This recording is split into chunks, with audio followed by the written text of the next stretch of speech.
sometimes if it sounds like that I'm kind of down on millennials, and I'm kind of down on, you know, online communities, it's because I am.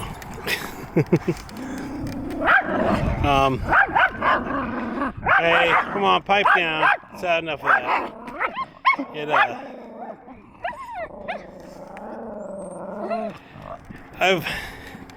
I've dealt with them for probably going on 17 years now in various capacities, and you know, the more I poke around about the subject, the generational differences, and I think part of that comes to the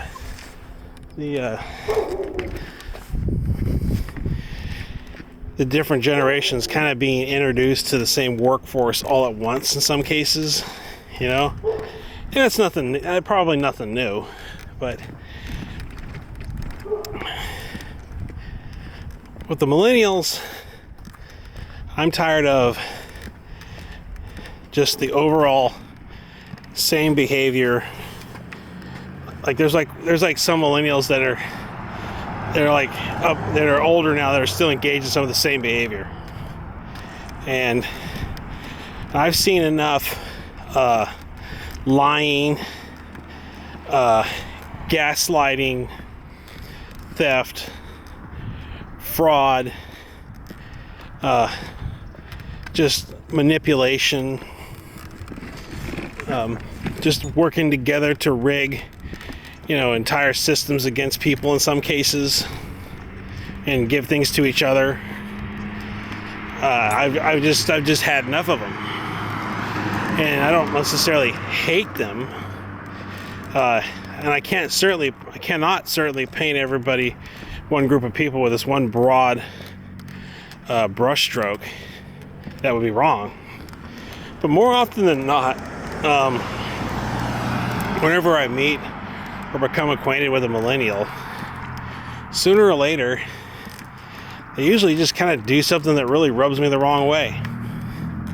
And I part ways with them, or just don't bother wanting to talk to them anymore if I can help it. So, but it's just, it's very tiresome. Dealing with them is very tiresome. So, I don't know. It's, I'm not going to end off with it's complicated, because it's not complicated. It's not complicated at all. I just typically don't care for millennials. It's not complicated. Hey, pipe down. I just really don't care for them as people. Most of the time. There's a few here and there I met that turn out to be alright, but most of the time. So, yeah, it's when I sit there, somebody's going to sit there and try to tell me that I shouldn't bring it up, or I shouldn't talk about it, or I shouldn't dwell on it. But when I look back at it, and I look at all the time that I basically dealt with them, the energy I put into dealing with them, and the little slack that I had to toe, I can't not say something about it. And I look back now and kind of think, well, the Xers, we probably had our share of and it's, but there's a lot of us that moved up to the Pacific Northwest, and there's quite a few that are still out homeless, playing around on the street in their 50s. That's what I've heard. I remember seeing a few when I went up to the Northwest that were my age. I'm like, you guys are still out here? I mean, Kurt Cobain's gone, okay? Let's put on that 3-piece suit and go get that dream job. Okay, come on, fellas. But I don't think, I just if I were to hire one, I don't think they're going to be doing the same sorts of things that I've known and become accustomed to from the millennials. I don't know.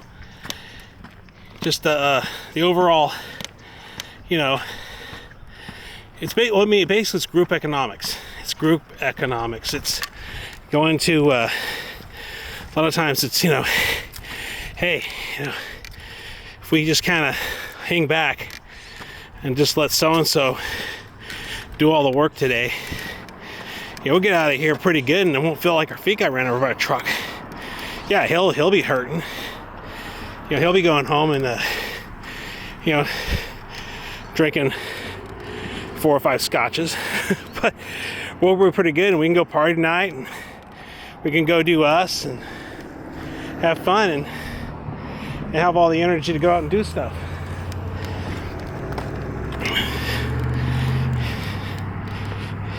And yeah, it's amazing. So I just don't. I try to judge each one with an open mind.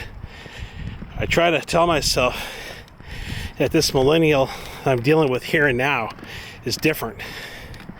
You know, give them an opportunity to be different. Give them the opportunity to show that, you know, they do different things. And some do, don't get me wrong, some do. There's a few that kind of, you know, got out of that rut and they're doing okay. But quite often, a lot of them wind up just doing the same stuff. And that in of itself, I guess, in a way, does not disappoint. Knowing what to expect and getting it, in a way, is not a disappointment. So, yeah. So I don't know. It's I've poked around and some say that the Zoomers don't like them. Generation X, they've just kind of Generation X's coping mechanism is to just kind of let the world unfold around us and don't care what somebody else gets because you're never gonna get it anyway. In a way of upward mobility, we just kind of don't really. I don't think Generation X really worried a whole lot as a whole about upward mobility. I mean, I know a few alpha chads that are Generation X. They have to be in a constant state of control, always telling people what to do. I got a few of those I know of, but for the most part, most of us are just kind of like, we just want to earn our money, do our rate, and hit the gate. But a lot of Gen Xers kind of don't really care for them, and now the Boomers kind of don't like a lot of them either. And that might be, you know, Boomers are maybe afraid of retirement funds getting raided or something, you know. So I don't know. I just you know, now anymore, you know, it seems like a lot of those people that I see that are in those videos that are doing trank, they're like hanging over and drooling on themselves, and a lot of them look like millennials. A lot of them look like older millennials. And I remember one of them was talking about what they were doing back in the heroin days, and I'm like, I would have thought that now there's something that makes their other addiction look like a church function. Who would have thought that there's a new substance on the street that exists that does that? That's worse. I mean, like, is there something coming that's worse than this, even? But either way, I get ahead by not really having anything to do with them, distancing myself from them. And that being said, however, being that I've done so much to deal with them, that I've had to expel so much energy dealing with them, I can't not make some kind of commentary or complain against them. So don't worry about the haters, just let the haters worry about you. See you guys on the next one. Bye.